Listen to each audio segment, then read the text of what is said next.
Welcome back to Nortex Radio episode 29. Got a good one today, another good one. Maybe not as wild as last week. If you haven't listened to last week's episode 28, go check that out.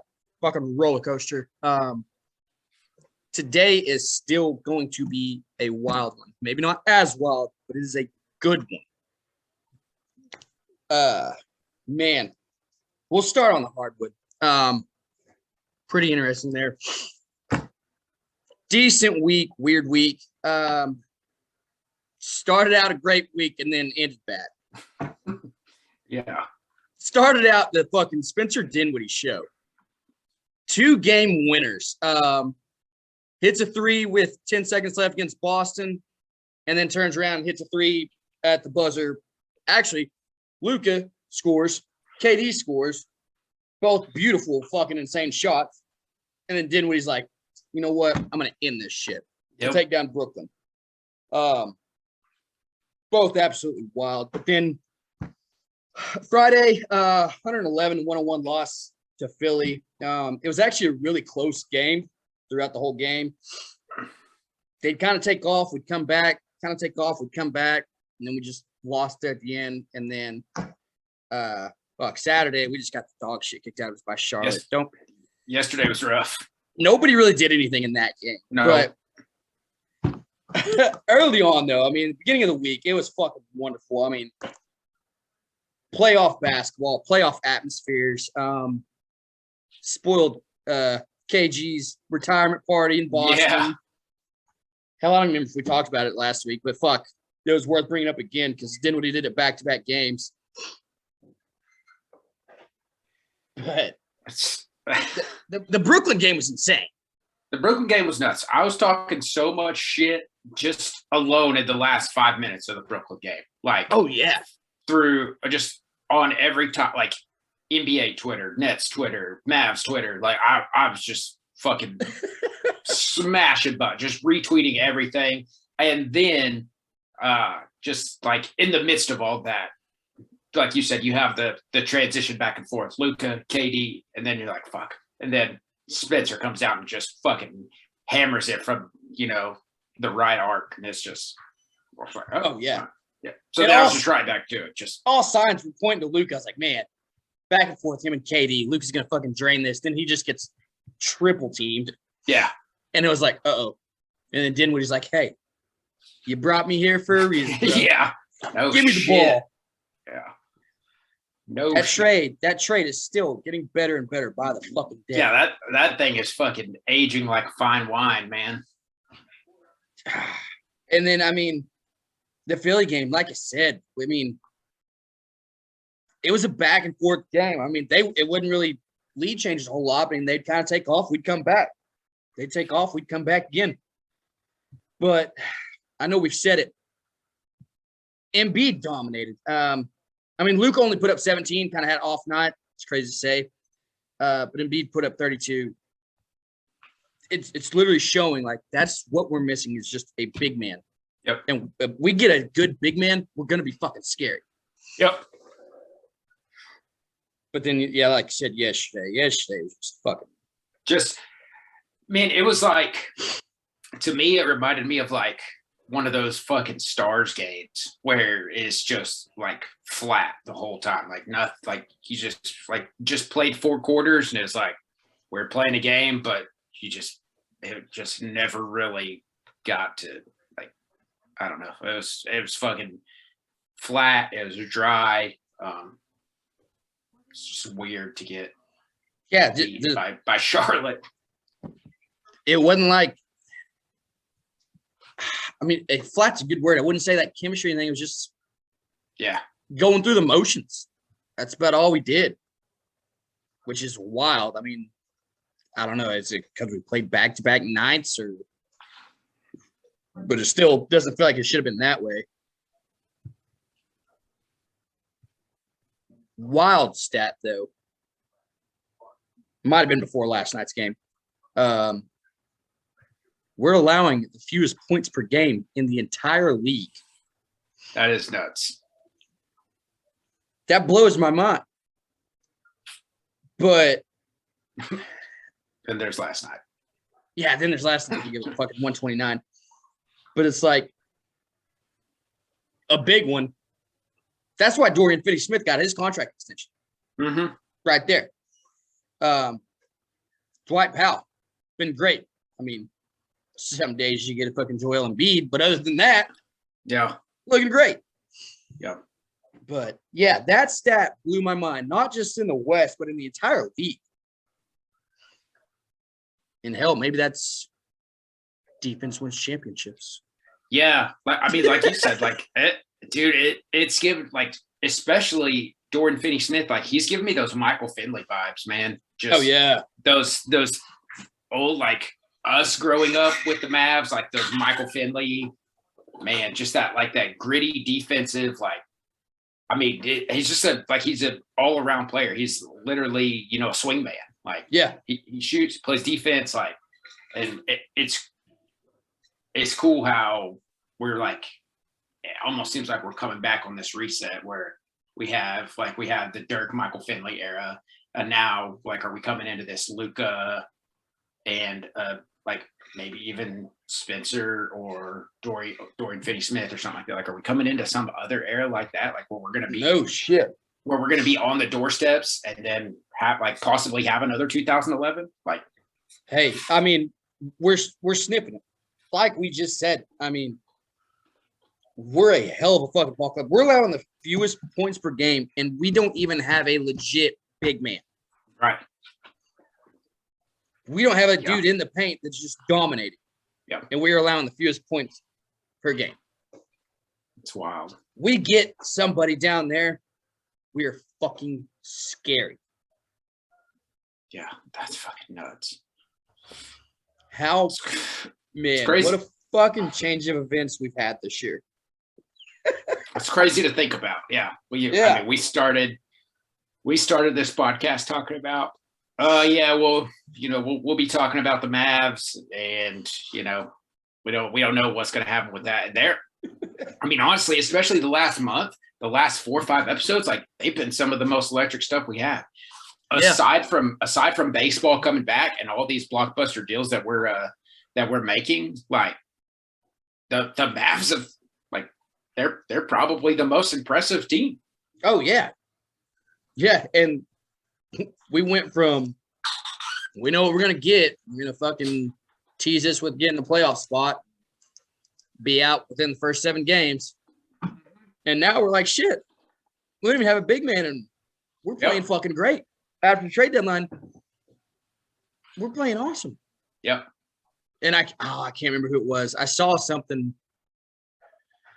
I don't know if you saw it. Someone made the quote of how great the chemistry is now.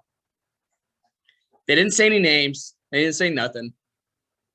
All signs point to DC, but it was just like, hey, we're all happy in the locker room. There's no jealousy. That was one of the key words, was jealousy. Yeah. And look at what they fucking become. Look at it. I'm excited for playoff basketball now. Yep. I haven't been in a long time. I mean, like we've said, Luka's made it to the first round and is out every year. First round. Yep. And now, since the trade deadline, there's so much more faith. I mean, granted, we're not saying we're the best team in the fucking league, but you get there, anything can happen. Oh, yeah. And it'll be nice just to see him win a fucking series. Yeah, because, I mean, we've been – I even think earlier in the week we dipped our toes in fourth for a minute, like, after those 2 wins in the beginning of the week. And, I mean, we've played Utah. We've beaten Utah. Like, it's like you said, I think this is much different than the beginning of basketball season, the beginning of the fucking Nortex podcast, when we were like, hey, you know, we're banking on another Mavs, you know, first round bow out. Like, we'll be happy with that. And now we're to the point, like, well, we're not banking on that, but, like, we also wouldn't be happy with that. Like, right. So, I mean, I'm saying, like, let's go see what we can do against Phoenix in the second round. Let's go. No shit. Yeah. You never fucking know. You have no idea. Yeah. Phoenix in a 4-boy. We get you. We're coming for you. Yep. Yeah, 5th in the West. This week we got Minnesota at home tomorrow. Wednesday, the Rockets at home. Friday, going to Minnesota, and then Sunday with Utah. I mean, other than Houston, should be a win. Should be an easy game. But you got 2 with the number 7 team and 1 with the 4. So, I mean, big week. Yep. So, good basketball coming. Moving on to the Stars. Where do you want to start with that? I mean, I guess we can go to we can go today just because it's fresh, work backwards. But fuck, man. Yeah, we're about 45 minutes post game. Yeah. Otter played his ass off today. Played a hell of a fucking game. Very rowdy and physical game. Lots of fucking action. And then almost a rope Hattie. Almost, man. I worked last night. I was being real lazy today. Got up. Had my alarm set to get up, like pretty much in enough time to brush my teeth and microwave some food to watch the game. Yeah. That's all that matters. Then I was alive. Like I was alive when greatest hockey player in the world pops off. And I'm not talking about Ovechkin.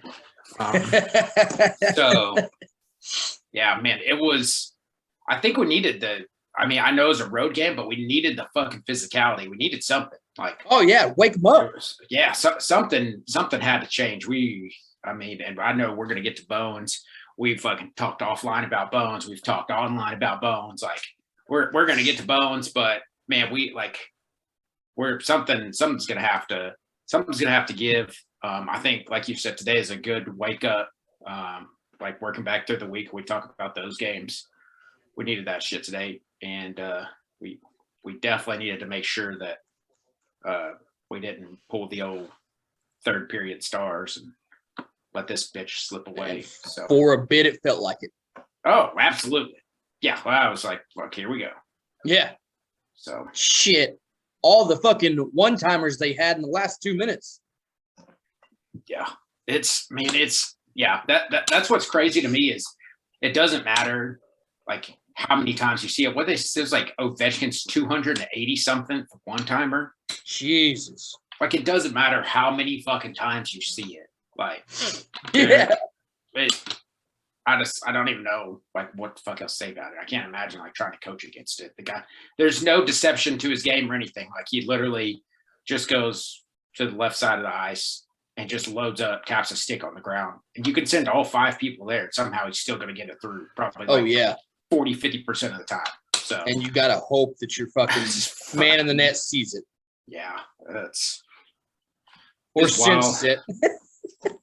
Yeah, and they've been good, man. They've been good on the penalty kill, and we did great on the power play. So it was.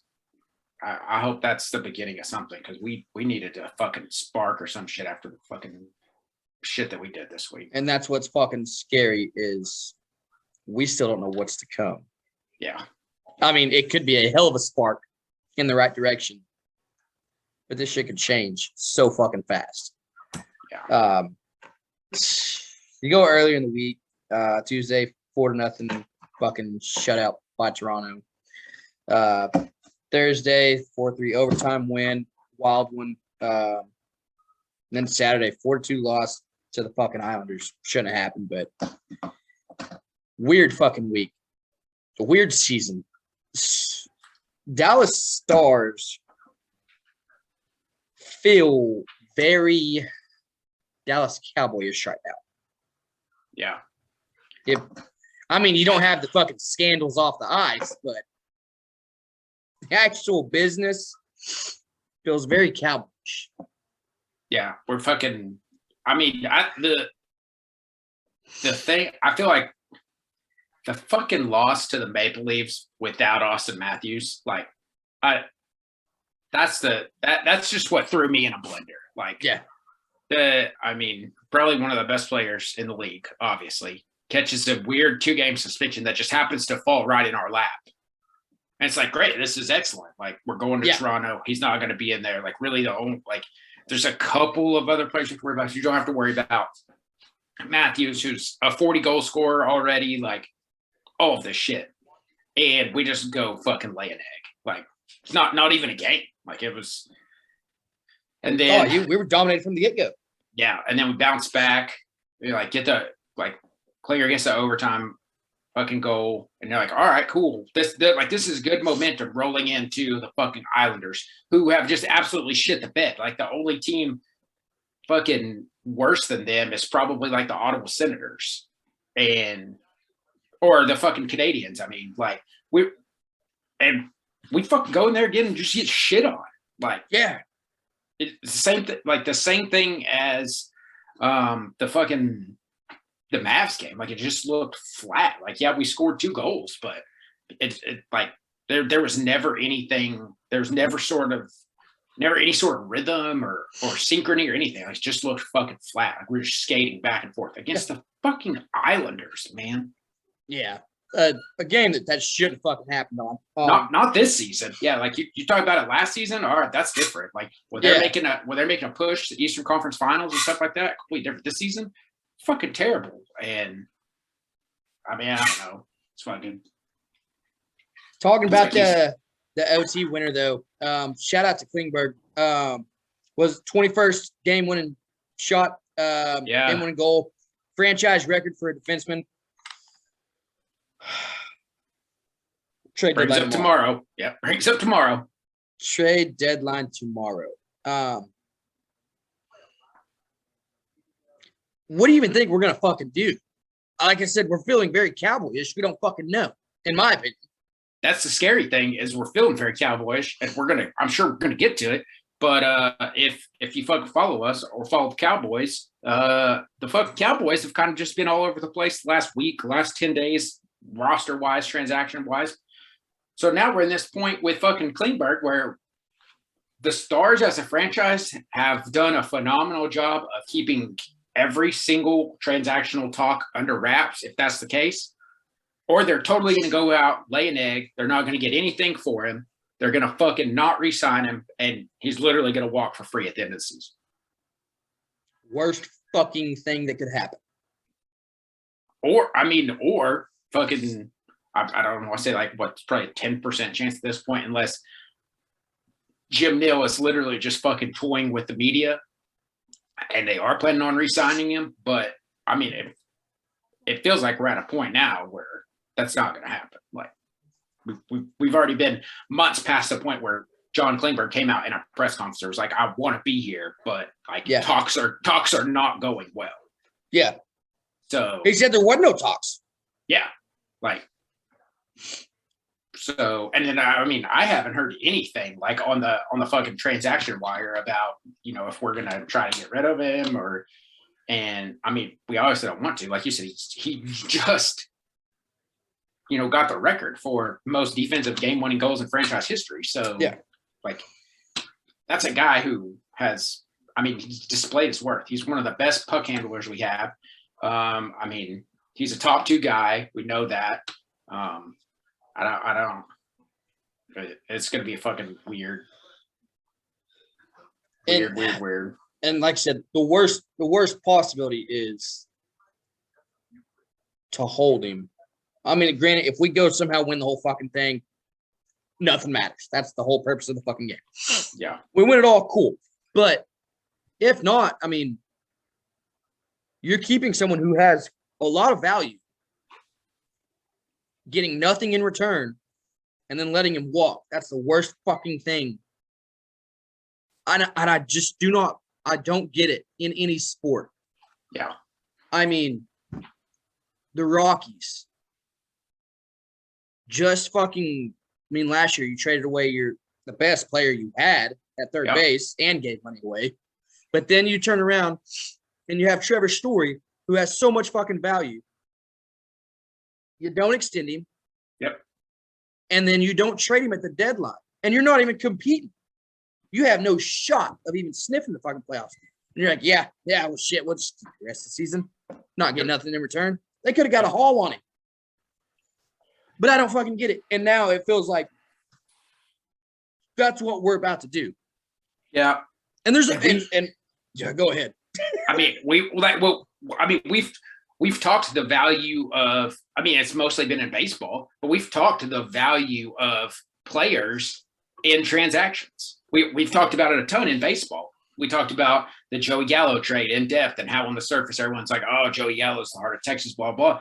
But, you know, we broke down, hey, look at the prospects we got for him. Look how these prospects play into other trades that we get for whatever. And I mean, it's just like you said, the Rockies are a prime example. They totally shit the bed. They fucking let their star third baseman go, and then they pay a team to take him. And then they hold Trevor Story, who was their franchise guy. They could have named their price. The Red Sox finally just picked him up on a fucking boatload of cash. Like, the Red Sox have a great farm system. Like, it's a prime example right there. Like, if you knew that you weren't going to go forward with Trevor Story, then dump him and get prospects, get picks, get something. Yeah. They literally just let him walk. So, and you got nothing, not shit. And then you're in this situation where you got to go out and pick up fucking. I still don't understand what's lucrative to that whole situation. I don't understand how Chris Bryant can watch that unfold and then be like, that's where I want to go. Yeah, that made no fucking sense either. So just fucking Zero fucking sidebar sense. there, but especially like you said, just traded away a better third baseman. Yeah. And sent $50 million with him. Yep. To pay for him to play for somebody else. Yeah. To play for a good team. The Rockies have no fucking clue what they're doing. I don't know what the fuck they're doing. Nobody knows what the fuck they're doing. That's got to be the most. I think they're number one in most chaotic franchise right now in baseball. Yeah, if you're the accountant for the Rockies or anyone that works on their like their payroll or whatever, you're just like, you're not saying anything. Yeah, you're not saying anything because you want to keep your job. But you know, like when all the front office people are out and like all the accountants are in there, they're just like, what the fuck is this team doing? Yeah. Like, what are we doing? What are we doing? We lost two players, two franchise players, and $50 million. Got nothing in return. Yeah. And then we just signed a guy who was, I like Chris Bryant. He's a great player. Lesser than both of those two players. And we just signed like $160 million contract. Yeah. And like you said, like they're still not contenders. Chris Bryant is not going to make them a contender. No. He's by himself. Yeah. I don't know. A very fucking, I won't say as a whole the toughest division, but you got the Dodgers, who's just fucking stupid. Even in their farm system, they're just fucking stupid from top to bottom. Yeah. You got the Padres who are on the up and coming. You got the old men Giants who still say, hey, look at us. Fucking the best fucking record out of nowhere last year. Like, and they just went and added more. Yeah. And you're like, hey, you know what? This guy, Chris Bryant. We're going to be all right, Rocky fans. Yeah, we're going to be all right. By the way, we have no rotation. We have nothing. We picked up John Gray. Like, yeah. We took your best pitcher. I don't know what the play is there, but I'm glad it's in the Rockies podcast because I'd be fucking drunk, passed out on the keyboard right now if that was the case. If we got any Rocky fans that listen to us because the Mavs Stars are Cowboys, sorry, but you boys are fucked. Yeah, I hate that. I hate that for you guys. Oh shit! Yeah, long tangent. But yeah, what are we gonna fucking do? We got the trade deadline tomorrow. I feel like we're almost just gonna fucking stay still. That's what it feels like. Yeah. Well, I mean, all the big transactions you're seeing they've already gone through. Like, the Flyers and Claude, like they made the deal with Tampa. Yep. Or was it Tampa or Florida? I don't remember. I think it was Tampa. I'm pretty sure. I think it was Tampa. Brendan Hagel went to Tampa. Like, yeah. I think maybe that was one I was thinking of. Brendan Hagel went to Tampa for some picks, and then the fucking Kraken just traded Mark Giordano. Yeah. So, like, I feel like if there was going to be a trade made, it would have already happened. Like, we're going to be traveling tonight, so I don't really see Jim Nail doing a lot of fucking shucking and jiving there. So, right. I think you're right. I mean, I think we're going to hold him, and if we don't resign him, it's going to be a total fucking loss because he's absolutely. I mean, aside from maybe a few defenses, and like by a few, I literally mean maybe two. Like he's a top two defender. Like he's a top two defenseman. So someone's going to get him. Like, and they're going to pay him whatever he wants. Yeah. So, and we're spending money in the wrong places. And speaking of that, Star's Twitter is not fucking happy. If you listen to us, you probably follow him. Star's Twitter is fucking irate at the moment. They kind of have been all year. But if that happens, holy shit. Yeah. Twitter might fucking burn down. Yeah, you just it's the big three it's like it's coming to a head. You have all the Klingberg shit. You have at this point, it's like it's just like obvious like hatred and discrepancy towards Jacob Peterson. Like that's the one thing aside from Klingberg that is like just gotten Stars Twitter on a heater. And then Thomas Hartley has just started playing great. Like he's played excellent as like a third, fourth line defender. And you combine that with the fact that Ryan Suter's 400 fucking years old and we're paying him $900 million. That should be Klingberg's. Should be Klingberg's. Like, why aren't we playing Jacob Peterson? He is easily a fucking top 12 forward, like, especially within our system. Yeah. So we got all the line changes. I know Bowen said the other day, he was like, he said he's going to break up the first fucking line for the, for the game. Like, what are you talking about? You have what sense does that make? Yeah. You have Joe Pavelski, who is performing like the Stars are paying Ryan Suter like he's performing like Joe Pavelski. It's not the case.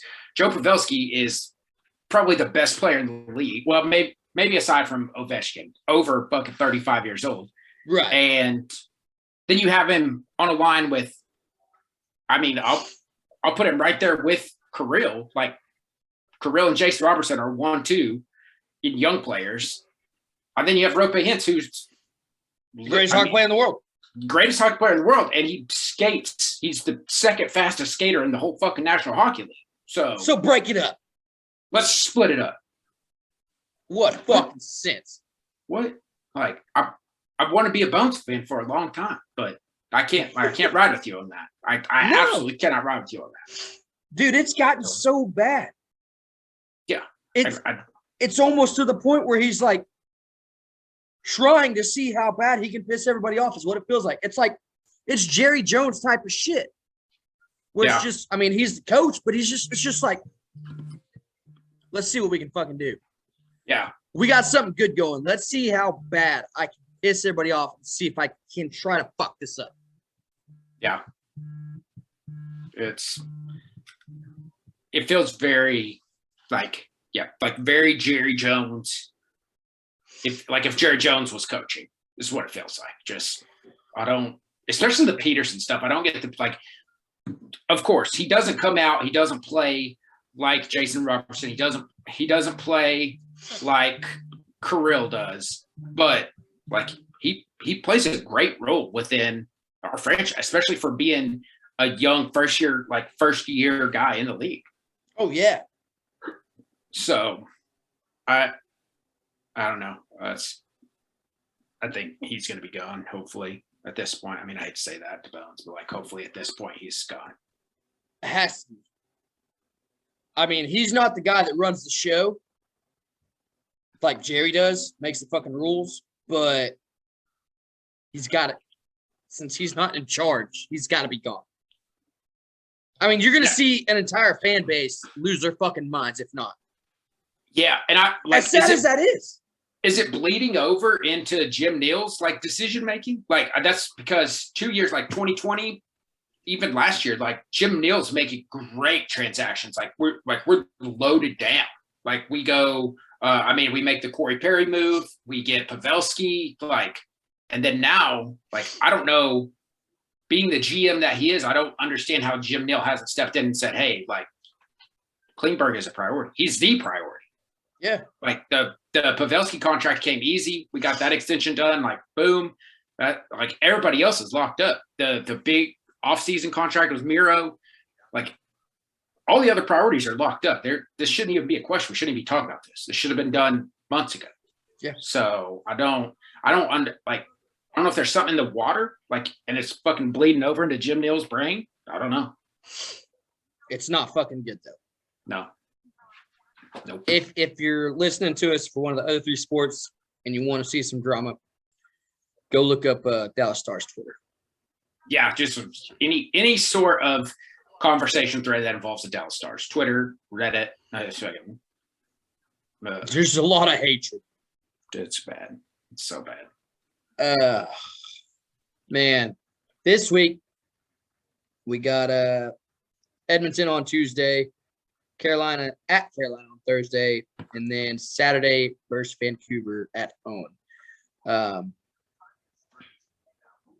Not even the main priority. We're gonna have to see what happens tomorrow. Yeah. That's not a fun week looking into. Like Vancouver maybe, but fucking Edmonton, they're not playing terrible. No. Carolina's playing the worst that they've played in 5 years, and they're still playing better than we are. So no shit. That's how bad that is. That's fucking depressing. So that is nothing to look forward to. So yeah. So I mean, I guess after the next fucking 15 hours, we can really start looking more forward to that.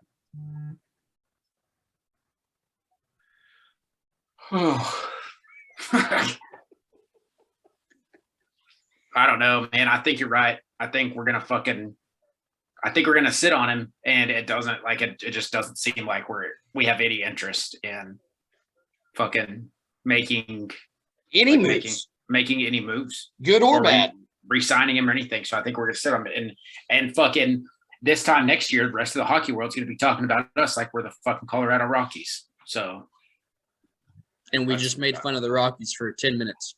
That's something great to look forward to. Can't wait for all that. Oh yeah. Staying on, I guess, half-assed the same train. The fucking Dallas Cowboys. Man, I don't even know where to fucking start with this. We got we released Lyle. We'll start there. Fucking sucks. This whole fucking thing sucks. But release Lyle. Fuck. If I lost it now.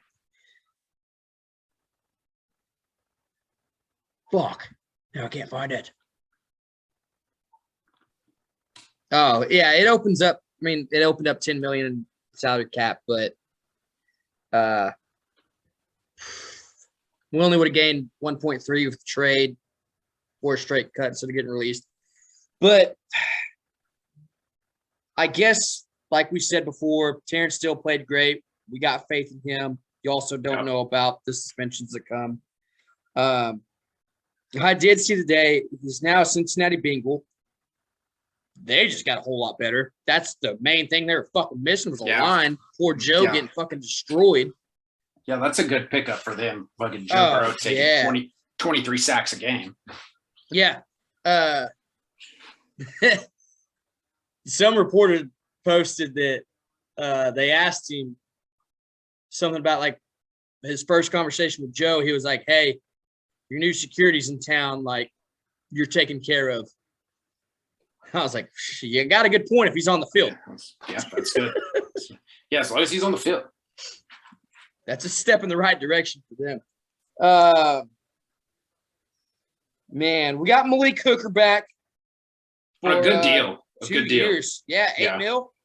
Yeah, $8 million for 2 years. Yeah, that's fucking beautiful.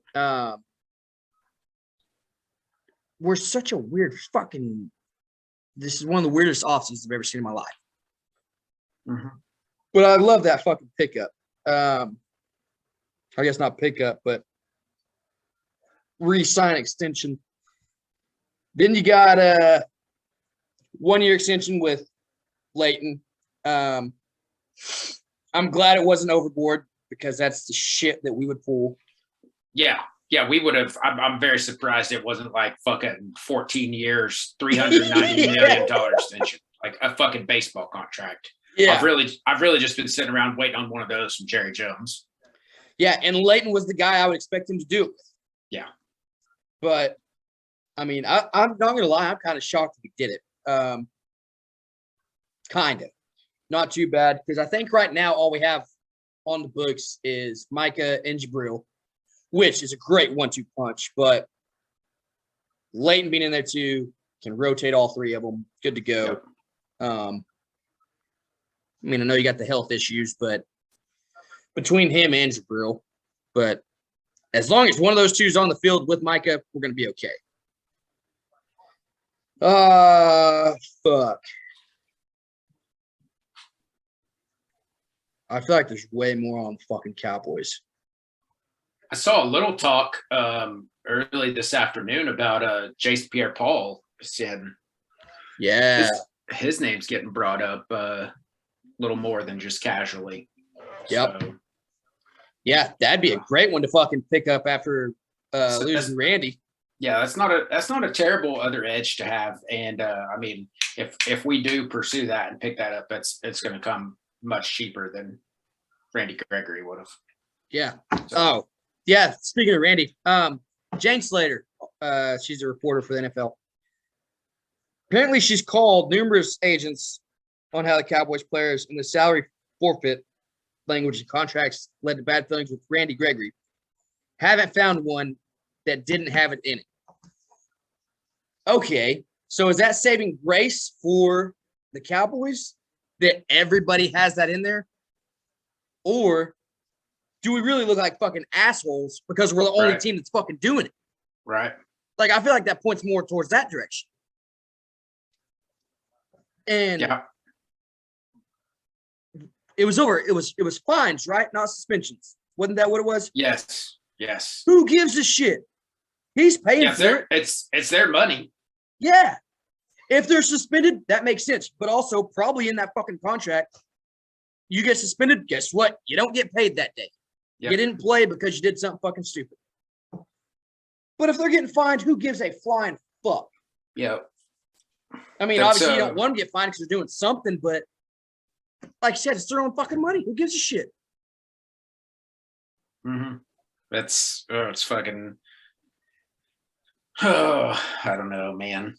We got. I don't know where the Jason Pierre-Paul thing's gonna go because we did pick up. We got the 1-year deal with Dante Fowler. So, but I did see that earlier today, and then I'm with you on the whole whatever they're calling the extra little clause or whatever. That's stupid. It's their fucking money. Yeah. I mean, if you're going to get if fucking CeeDee Lamb wants to pay $50,000 because he fucking wears socks that are too short. If Zeke wants to pay if Zeke wants to pay $50,000 because he jumps into the Salvation Army bucket, okay. Fuck it. It's their money. Whatever. That's no different than if you or I wanted to go out and spend $250 at Taco Bell right now. It's our fucking money. Exactly. So I think that makes us look worse than. Yeah. So, did you see the DeMarcus Lawrence shit? His little video clip from this week? I guess he went on show. Yeah. He was offered a 1-year, $10 million deal. And felt the offer was very disrespectful. Kevin Gray tweeted this one, but it was a video clip of the episode.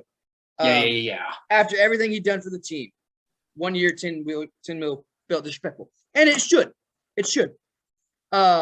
And told Steven, our boy fucking Steven, that he wanted to outright release. And then Jerry Jones stepped in and took care of it and closed the fucking deal. It blows my fucking mind that after all these years of being a fucking Cowboy fan, Jerry's a fucking idiot. Jerry's a businessman. He's a fucking idiot, but he's a businessman. Steven, we said it last week, is a goddamn snake in the grass. You damn near just pissed away 2 fucking Pro Bowl edges. Damn near did it. But thank God your fucking dad saved one of them and almost saved the other one, but you pissed it away. Yeah. Yeah, Cowboy fans, if you fucking, I mean, granted, we're tired of Jerry shit ourselves. I mean, have been for years. If you are a Cowboy fan, you've been tired of Jerry for a long fucking time. But the day that he's fucking gone and Steven takes over this team, we are completely fucked. It's fucking dim and grim when Jerry Jones is the one that's saving transactions. Like the future's scary. Yeah. If anyone if anyone has watched the show Succession, like fucking Stephen Jones is fucking Kendall Roy. Like the Jones family is the real life version of the Roy family on Succession. Like, just can't like it. There's no better example in the world. Like Stephen Jones will absolutely fucking crumble this franchise without even knowing that he's doing it because he's that fucking incompetent. Yeah. Like, gonna piss away everything good that we fucking have. Yeah. And yeah, like you said with the DeMarcus Lawrence interview, like they're like, he told him blatantly, he's like, my home's here, my family's here, like my wife, my kids are here, like I don't want to move. I love being a Cowboy. Stephen Jones, like, yeah, 1 year, $10 million. Yeah. DeMarcus Lawrence, like, all right, I want to release. Stephen Jones, like, all right, let me draw the paperwork up. Jerry's like, Stephen, shut the fuck up. Yeah. Like, that scares the shit out of me. Like, can we bring on the new daughter to take Steven's spot? Yeah. Let's do it. It's got to be better. Dude, that's a hot take right there. There we go. Got to be better. Heard it here first. Yeah. Get fucking Steven out of Dallas. Get him out of fucking Texas. It's a scary thought, man. It is a scary thought to 5 years down the road or something. We need to convince him to buy another team. Yeah. To compete against his dad or some shit. Like, hey, man, if you go buy this team. You convince him to go buy like a fucking you go buy the soccer Eagles. team. You go buy the Eagles, man. Division rival, and you can really show your dad who the better Jones is. Yeah. Yeah. You can take Philly a long way, brother. Yeah. Or go buy a fucking soccer team in like Croatia and stay there and establish sports management dominance there. Take a $100 million team and make it a $5 billion franchise. I bet you can do it. You're Jones. Yeah. Get the fuck away from fuck out of Dallas. So scary times are ahead for the Cowboys. Super fucking scary. Man, I know they've hit the Tyrann Matthews shit, Bobby Wagner shit. We hit on all that last week, but Patrick Peterson, we're one of his three. Yep. Would not mind that one bit. Nope. That'd be fucking huge. That's a good guy to have in a spot we need. Yeah. Another one I don't even have wrote down. I can't fucking believe it. OSU guy. Go Pokes.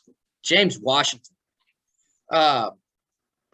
Man, he's so much better than what he gets recognition for. Yeah. Granted, he's probably going to be a 3. I mean, he's going to be a 3 if Gallup's healthy. Possibly a 4 if something crazy happens with the draft. But if that's our 3, if you go CD, Michael to James, we're still terrifying at the receiving core. Yep. And then you got Simi and Noah. Schultz. Yeah. Yeah. Our fucking receiving core is A-okay. I love that pickup. Yep. Yep. That's a good deal. And I think it's like you said, I mean, with him being in Pittsburgh, I think he's been kind of swept under the rug. Especially you had fucking, the Antonio Brown exodus when James Washington was coming in. Then you had Juju, who had a big year. And then TikToking. Yeah, fucking all that shit. Then you got Chase Claypool. And honestly, for the Steelers receiving core, it's been a fucking nightmare. So I think it's pretty badass that he's just kind of flown under the radar. We picked him up on a good 1 year deal. Like, oh yeah, like you said, it's very. I mean, to me, it feels very like Buffalo Bills-esque, where they have Stephon Diggs, they have Gabe Davis, and then they have like a solid slot in Cole Beasley, and then they still have Isaiah McKenzie. I mean, we're just like you said, we're the exact same way. If CD is a 1, a healthy Michael Gallup's a 2, and then you look at James Washington as a 3. I mean, And then you got a Noah Brown and a Simi Fioco battle for 4 and 5. yeah. I mean, we're going to be okay if we don't draft anybody. With a solid fucking tight end who loves to be involved in pass plays. Like, yeah. So it's a wild time. Wild time. Scary. Real fucking scary. Very scary. Complete fucking roller coaster. Real fucking scary.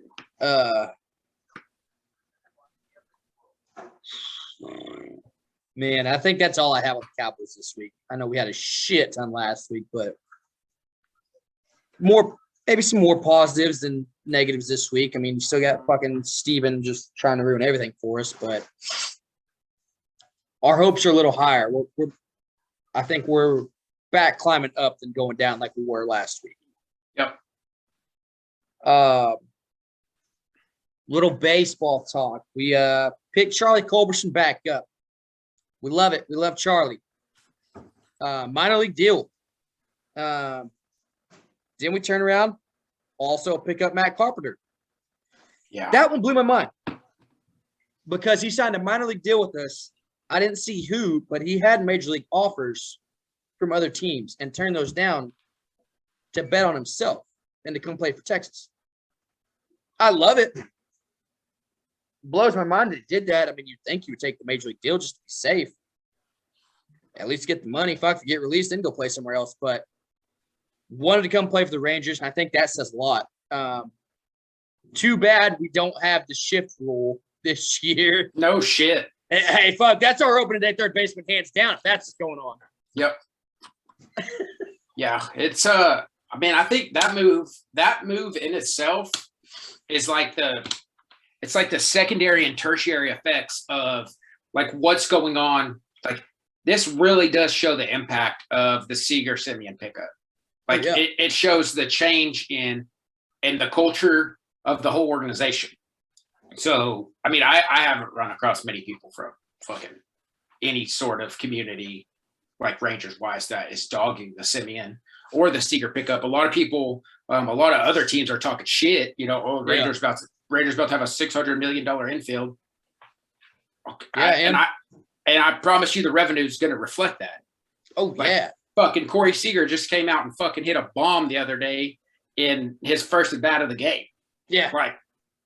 I think we'll be all right. Oh, yeah. I think Simeon just hit the most home runs in a season as a second baseman last year without not even fucking coming off the field. Ever. Yeah. And if you want to get your fucking panties in a wad about it and you say, oh, well, we're going to have a $1 million infield, look at the effects that's having right now. Like there's no other way to say it than the way that you said it. Matt Carpenter turned down multiple major league deals, guaranteed money, guaranteed 40-man roster to come play here for less money, for less guarantee, just because of the culture that is being built now. And we almost went and landed Trevor Story also. Just to do it. Yeah, we almost landed 3 of the top 4 shortstops in the most loaded shortstop class in fucking how long? We almost landed 3 of the 4. Granted, only one guy's playing short, but that's how fucking close we are. That's how much the culture is changing and heading in the right direction in Arlington. Yeah, we made some solid pickups. Fucking Garrett Richards. He just inked his shit like 2 hours ago, and that's another. I mean, it's another great fucking pickup for us. Everyone's oh, you guys are spending all your money on this. You're not going to have a rotation.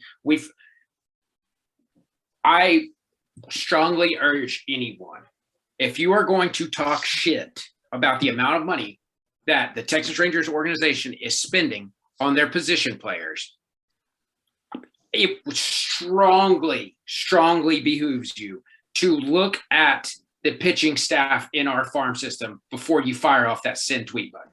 Oh yeah. And then pump the brakes because you see all this fucking money, all this money. We really haven't touched shit. We spent a lot in one offseason, but as a whole, we haven't spent a whole lot of money. We're somewhere around the 160 mark for our payroll. Right.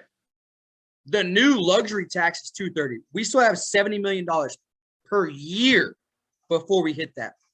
So what Seager is getting 32, our franchise player, our superstar is getting 32. We could go get 2 more of those guys. Yeah. We still have the money to get 2 more of those guys to pay and still not hit that luxury tax. So, granted, I mean, we may be done for this offseason, at least big splashes. And like we've said, we're not going to win the World Series this year. I mean, if it happens, it fucking happens. It's awesome. But we're building for 23, 24, 25.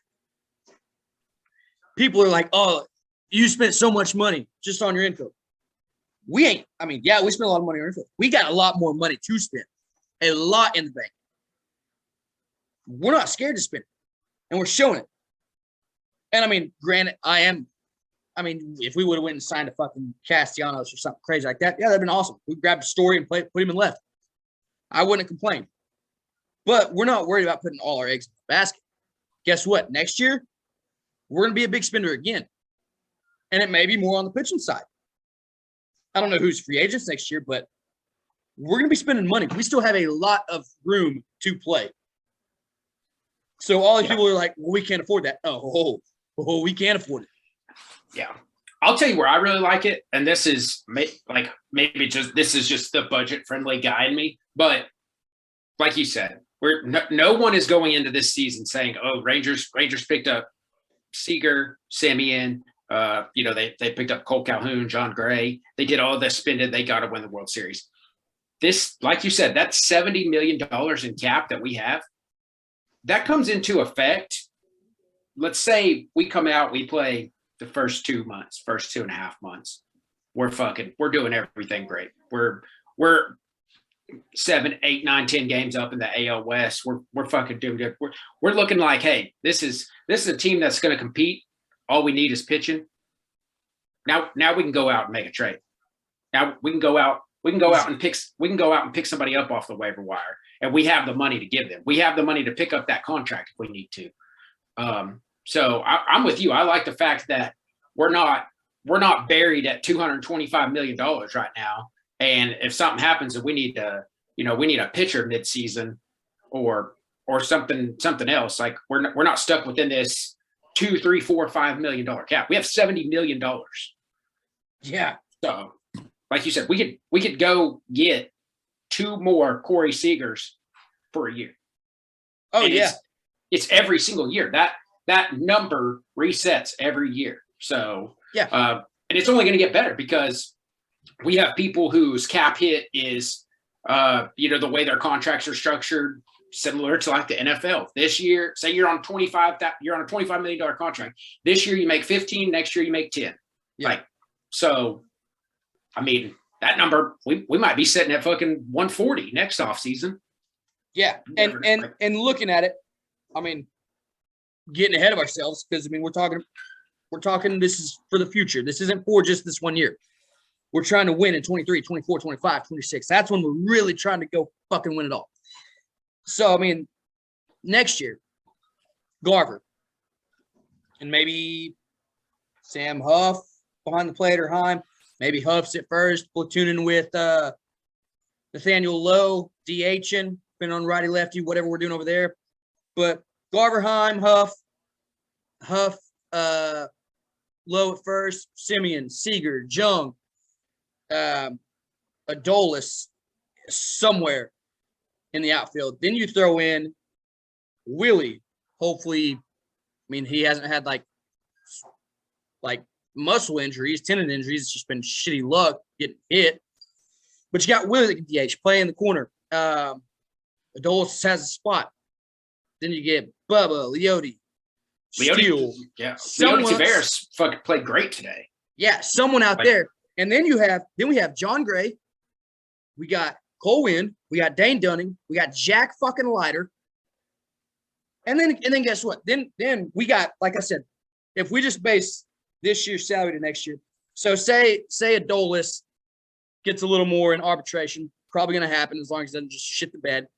So say we have 60 million to spend, even 50 for the year. I mean, we're not paying anybody 50 million for one fucking year. It's just not happening. It's coming, but it's not happening right now, at least for us. But starting pitching, Chris Bassett is free agent next year. Carlos Carrasco has a club option. Mike Clevenger's a free agent. Jacob deGrom has an opt-out. Nathan Eovaldi, Sonny Gray, club option. Andrew Heaney, Dallas Keuchel, club option. Sean Manaea, Wade Miley, Charlie Morton, club option. Joe Musgrove, Jake Odorizzi, player option. David Price, Chris Sale, opt-out. Luis Severino, club option. Ross Stripling, Noah Syndergaard, Jameson Taiwan Walker, player option. All those, I mean, there's some options there. Free agents. We got money in the fucking bank. I will be shocked if we don't go fucking get one of those. And then you add one of those guys with John Gray, a more established Dane Dunning, a young Cole Winn. I mean, Dane's young too, but Cole with a season under his belt. Jack coming into his rookie year. Now we're fucking pushing. Along with what we've talked about, we got this fucking field of middle infielders in our farm system with nowhere to go. It's there. Sorry, Justin, Josh, Ezekiel, you're not playing shorter set. It's just you're going to have to move, or we're going to move you. It's part of the business, part of it. Highly sought after guys. So don't think we won't be in a trade on somebody. And it could be a closer, could be a starter, could be a fucking corner outfielder. But, dude, it is so nice to be heading in that fucking direction. Yeah, I mean, you got to like where we're sitting as an organization. If you're a Rangers fan, I mean, that we could still continue to break this down. And I mean, I'm sure as the year progresses, as we start getting games, as we start seeing who's doing what lineups are flowing, I'm sure we will do that. I'm sure segments of this podcast, especially on Sundays when we're not doing shit, will go hours just over the Rangers. Oh yeah. And that's like, I mean, that's where we live and die. We love the Cowboys, love the Stars, love the Mavs, but the fucking Rangers are, I mean, it's what we've both grown up on. Yeah. There's no other way to put it. I mean, it's America's pastime. Yeah. And it's just like you said, like we get into this position where like we're about to be able to come at you with this fucking triple-headed dragon. We're gonna have prospects. We're gonna have money. We're gonna have developed players. Like it's like you said, if say this comes a deal, we hold on to Garver after this season. Sam Huff plays first, and we decide not to platoon him with Nathaniel Lowe. But Nathaniel Lowe has a great year. Put him in a deal. One of you can DH. Yeah, one of you could DH. We can put you in a deal. I mean, it's like we're fixing to be staring down the entire fucking world of Major League Baseball with this triple-headed dragon. Oh yeah. I mean, like you said, we have a middle infield that's completely loaded. Like players that were good enough to come in a Joey Gallo deal. So, it's crazy to think about. And I mean, like you said, we'll probably lose a little bit of money in arbitration, but like that's fine because we have that money. We have that money to play with, though. And really, we're not going to lose a whole lot. I mean, nobody's really going to put that big of a dent in arbitration, right? Other than Adolis. Yep. Adolis is really the only one that's going to be like, he's getting the bag. Yeah. And honestly, if this dude comes out and becomes an all-star, and he's an all-star at the break, I wouldn't be shocked if JD and fucking Chris are like, you know what? Sign this. Yeah. Once you stick around for 6-7 more years. Yeah. Could very well fucking happen. One other thing I got on it. Third base is going to be chaos right now. Like the next couple weeks, we're really not looking at shit. Yep. Woody don't give a fuck about pitching, catching, first, second, short, left, center, right, DH. Woody is camped out at third base right now. Yeah. Because it is a fucking free for all. Here's my other thing. You sit here and you say that's a free for all. Surely no one thinks that it was a coincidence that both Adrian Beltre and Michael Young were in camp this weekend, right? No one thinks that's a coincidence, right? Like, that's who's covered the left side of the infield for a long time. For the last almost 20 years. Yeah. And now just conveniently, they both come to camp this weekend when, like you said, like the next focus for the next 2 weeks is going to be this just fucking battle to the death for third base. Like, God, look at everybody you got over there. Yeah. So, so my opinion on it, on the actual position, Charlie has to have the leg up because he was here last year, fucking killed lefties. He's got to have the leg up. But then, I mean, we've talked about it. Yanni probably has a good shot. But then, why do you think Matt Carpenter came? Matt could very easily take that spot. Yeah. He has a short fucking window right now. He may go to Round Rock for a month, maybe. And I mean, if not by May, if he's not called up, honestly, he's a veteran. We'll probably release him, let him go play. But it's probably really going to be Matt or fucking Charlie. And it might be both of them. They might platoon that. Got a lefty-righty, which would be fucking great. Sucks for Yanni, but I mean, and even Davis Wenzel, like, it's going to be a fucking free-for-all at third base. And I love that you brought that up.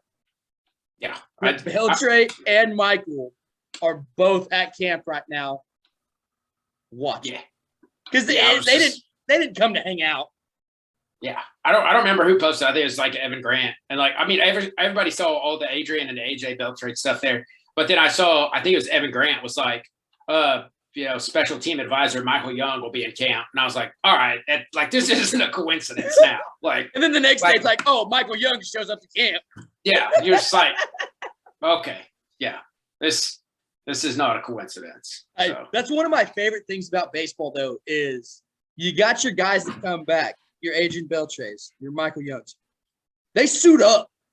Yeah. Yeah. They suit up. They get their gloves out. They're ready to fucking go. Yeah. I love that about baseball. It's not just you come out. You're not just coming out like in athletic gear. Like, yeah, we might shag a couple balls, play catch, talk to you. No, we're suited up, ready to fucking go. Yeah, that's probably my favorite thing about baseball in a sense. Like when my son has a baseball game, like I take a glove. Yeah, like I don't like. I'm not going to play, but there's still just something about baseball. Like if you're going to be around baseball, you know that there's always a potential. Like, they might need you. It doesn't matter what's going on. Like, there's always going to be a potential to fucking to play catch or to fucking take some ground balls or something like that. There's not a real retirement in baseball. No. Yeah. It doesn't leave your heart. It's great. It's great. Yeah, it's fucking awesome. But yeah, baseball's really fucking hard. One other thing. I've seen people, and it's mostly on Twitter because Twitter's so fucking active. I'm not a Reddit guy. I've never jumped on the train. I've heard it's great. I've heard it's chaos. I love both of those. So I probably need to jump on there. But lots of guys on Twitter and even some on Facebook on like the Rangers pages and shit. People that bitch about minor league deals. Learn about the business side if you're going to bitch. Minor league deals means we're paying them a minor league fucking salary. We're paying them league minimum. Granted, like a Carpenter, I can't remember what it is, and even Charlie, if they make the big league club, then they get like $2 million or something shit like that. I think that's exactly what Carpenter's is. It's $2 million. But it's not like we're paying them a fucked. People are like, why would we sign him? He's all washed up. Like I remember Bartolo Colon was one. I had so many people talk shit to me about Bartolo Colon signing with the Rangers at fucking 40 years old, 250 fucking pounds. And everybody's like, oh, he's old, fat, washed up. Why the fuck would you waste your time signing him? They just don't know what they're fucking doing in Texas. It was a minor league fucking deal. If it doesn't work out, we didn't waste we wasted $1 million, but to them, that's wasting a fucking dollar to us. Yeah. It doesn't matter. It's such a low risk, high reward. Charlie and Matt can both play a very solid third base position. Granted, they might not be an all-star. They could fucking turn it on out of nowhere and it could happen. But they're going to do the job well. They're obviously a big league. But we're not fucking going out of our way paying them some outrageous contract. If it is a minor league deal, I love minor league deals. It's just me. But there's pretty much zero fucking risk in it. And like I said, Matt Carpenter. Charlie's probably going to start out, but I could very well see that being a platoon lefty-righty. But Matt Carpenter turned down big league offers to sign a minor league deal with us. Granted, he gets an incentive. If he cracks the big league club, gets paid more. Makes sense. Same way with fucking Davis Wenzel. If he makes the big league club, he's going to get paid more. Maybe not as much, but he's going to get paid more. It's a pay raise. It's a promotion. But if he doesn't get fucking called up, granted, he's a veteran, we'll probably release him, let him go play somewhere else. But these minor league contracts that people are like, why the fuck would you do that? We're just fucking wasting our money. No, we're not spending that much money. We're giving it to a guy who has a chance to take over a role, and then we will give him a bonus, an incentive, because he's doing a good job, earning his spot to take care of that position. But people that bitch about minor league deals, calm down. It's not like we just gave Matt Carpenter and Charlie fucking Marcus and Corey's contracts. That's one thing, if you're listening, trying to educate you. If it says minor league deal, that's great. There's no reason to panic at all. We didn't just throw money away at all. So just chill. But I had to get that out there. For sure. Yeah, that's definitely another thing that I don't know I don't know the world's finances. I don't know Major League Baseball players' finances. I'm speaking from my perspective. Carpenter, Charlie, say I've got 2 deals, I've got 3 deals. We explored it with the Seager trade. He came out and said, or the Seager pickup, he came out and said it. Depending on where you go, that impacts the amount of money that you retain by, in the athlete world, tens to hundreds of thousands of dollars. Oh, yeah. Like, there's no luxury state tax in Texas. So Corey Seager said that. He said, I sat down with my agent, with my brother, with my wife.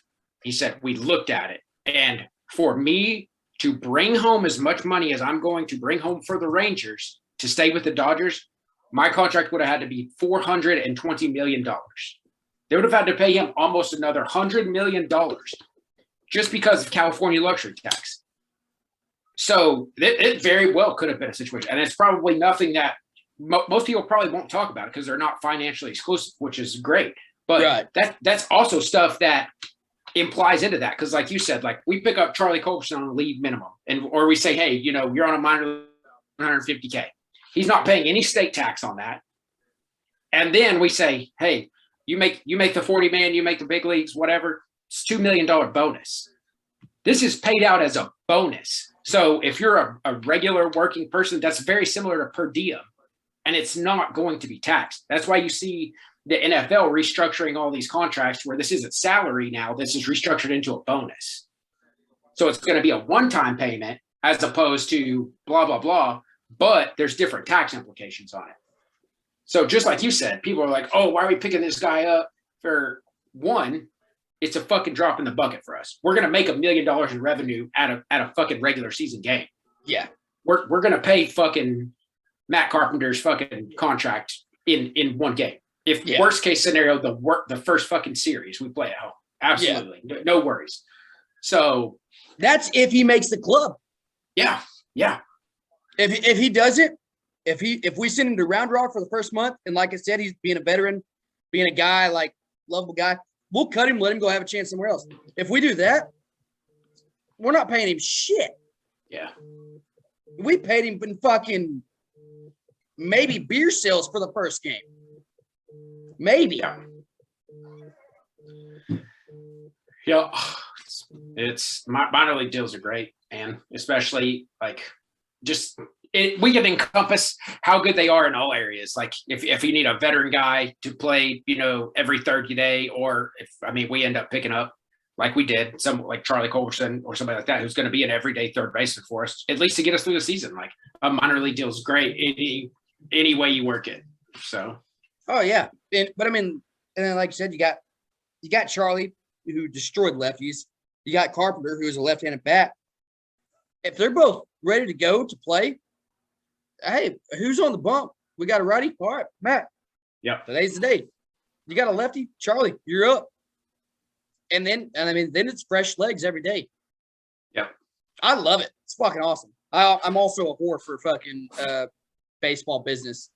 Yeah. The older I get, I almost like the business just as much, if not even more than the fucking game.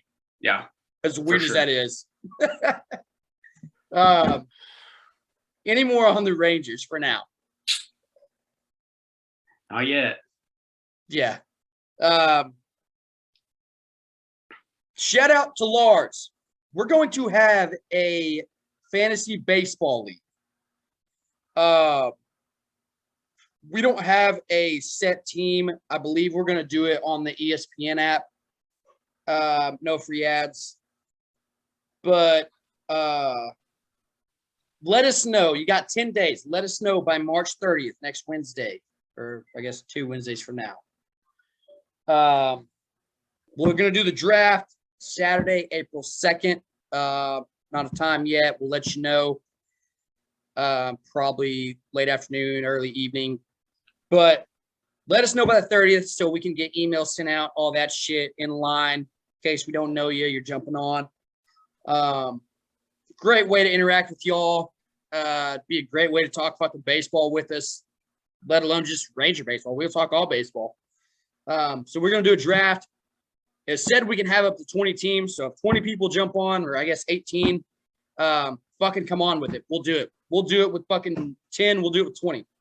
However many people jump on. But once 20 is here, we're full. We'll have to be done. But yeah, let us know by the 30th. ESPN app. We're going to have a fucking fantasy baseball league, and then drafting on the 2nd. Gonna be fun.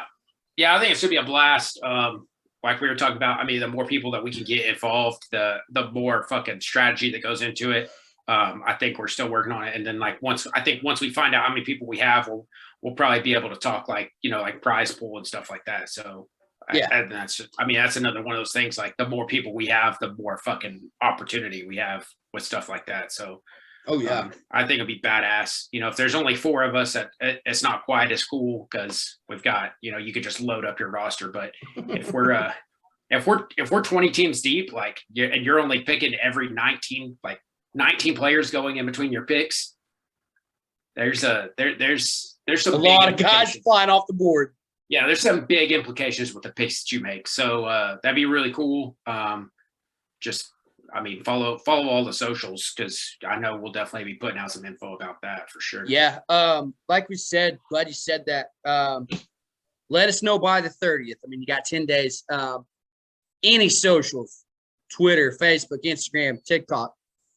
Message us. Let us know you want in, and we will put you down. Send us your email. I think that's going to be the most important thing, to send the invite.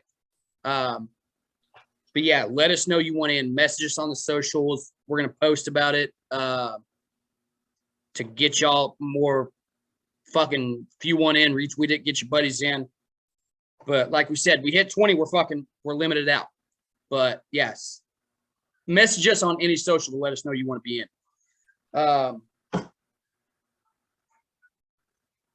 My Texas Heat is bounced.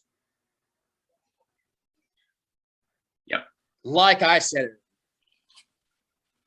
if you don't watch fucking hockey, if you listen to us because of other sports, just go look at Stars Twitter. Or like Connor said, Reddit. It is so fucking bad.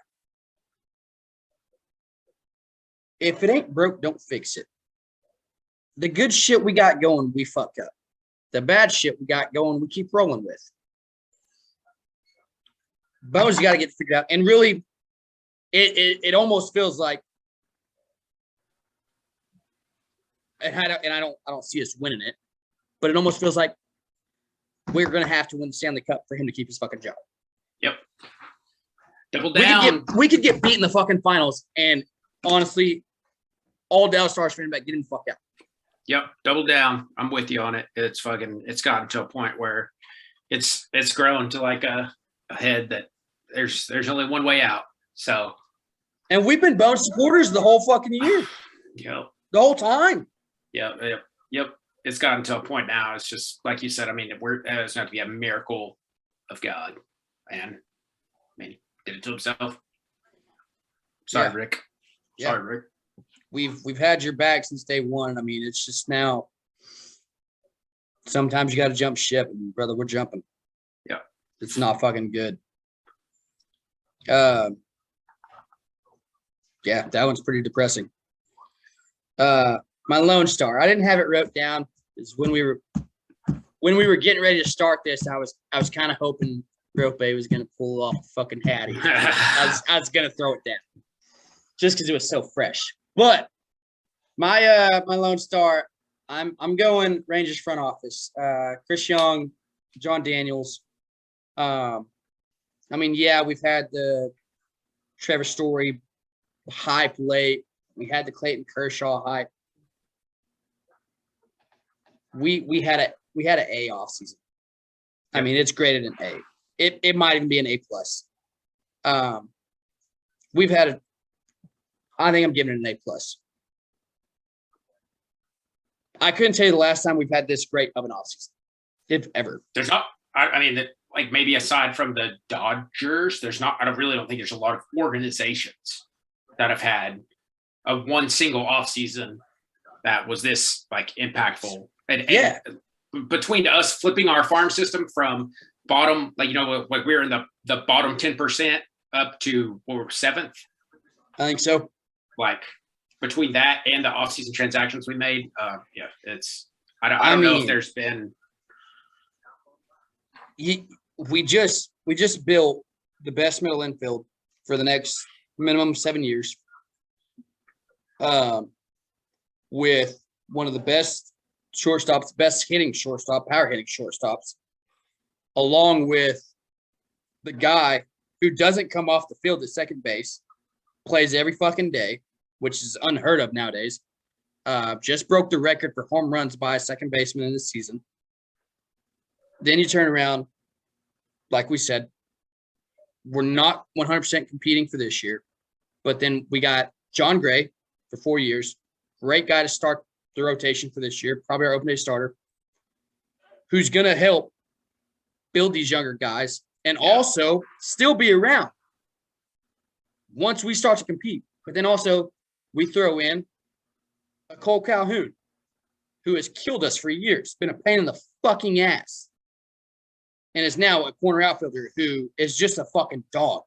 Cole Calhoun is like the epitome of a baseball player. Yep. Just balls to the wall. I'm here to play.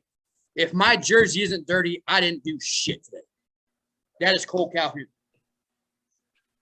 And then, like you said, we're not competing for this year. We go add. We bring back Charlie. We go sign Matt. Some minor league deals. No harm, no foul. Could be a great reward. With Jung getting hurt. Trading Izzy,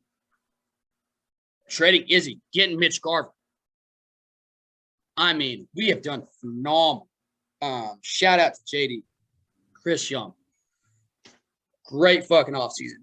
And I almost forgot, speaking baseball, Eli White is coming for that left field job. The way it's coming out is he's pulling a Steven Adams. Steven Adams was a baby back bitch his first few years. Clean shaven, short hair, little fucking just getting bullied in the paint for the Thunder. Comes back out of nowhere, sleeved out, fucking giant beard, long ass hair. Becomes a fucking menace.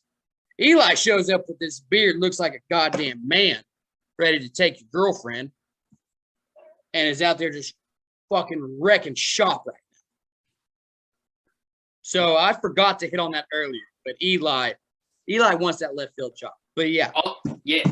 While we're on Eli White, top 5 fastest sprint speed in Major League Baseball. So he he's said, quick. you're going to have to pull me off this fucking field.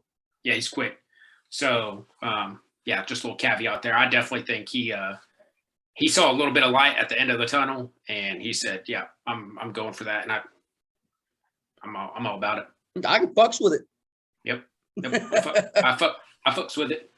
So, man, we might have done it last week, but it don't matter. He's still just doing so much for us, and it's fucking Spencer Dinwiddie, man. He's doing what we need him to do. He had 2 big daggers, just ruined the Celtics parade, and then I know Brooklyn's in the lower half of the Eastern Conference standings right now. I think they're sitting around 8, but still a good team. You still got to hear about KD all the time. That's it. In layman's terms, like he's going nose to nose with KD. He's going shot for shot with KD. He's averaging, upwards of 20 points a game. We've talked about it 3 weeks in a row now. We won on the trade. He's doing exactly what we needed him to do as a franchise. And he fucking grinds. He goes out there. He plays the swingman position. He meshes well. It's working great. Aside from the Charlotte game, which was a whole team thing, he's been fucking electric. Oh, absolutely. Yeah. Hey, he keeps it up. We're going to keep fucking rolling with him. Yep. You can be our lone star every fucking week. Yep. Jackals. Fucking take a guess. Anybody take a guess? Anybody. They're dancing. They're not even dancing in the fire no more. They're just sitting in it. It's 2 hours of my life every Saturday I'll never get back. Every fucking Saturday. Rugby Network app fired up, get loaded up, folks ready to go. Yeah, Choctaw fucking stadium, just ready to get crunk and it just fucking come out and lay an egg. Just every fucking week, man. They're just fitting the role. Yeah, I don't know, man. It's fucking bad. I don't know if we're slow. I don't know what it is, but at least twice a game, which is like one fucking guy just out sprints the entire fucking team down the field. Just bam, like a fucking Tyreek Hill play, just going. It's not our game. No, and then we always fucking turn it over. Move the franchise. Yeah, no other teams turn it over. We're out. Yeah. No other teams turn it over. We always fucking turn it over. I think in the scrum or whatever. Somehow we always fuck that up. We'll be within 10 yards of a try. And we'll just fuck it up. And they'll fucking jet somebody and just break free for a fucking 1,000-yard whatever. Obviously, fucking hey, we're gonna win one day. Oh, God. I don't even know how to react. We won the Super Bowl. It's true, yeah. We're the fucking Jacksonville Jaguars of rugby. So there's that. God damn it. Go Jackals. Whoa. Yeah, go Jackals. We'll see y'all next week. See ya.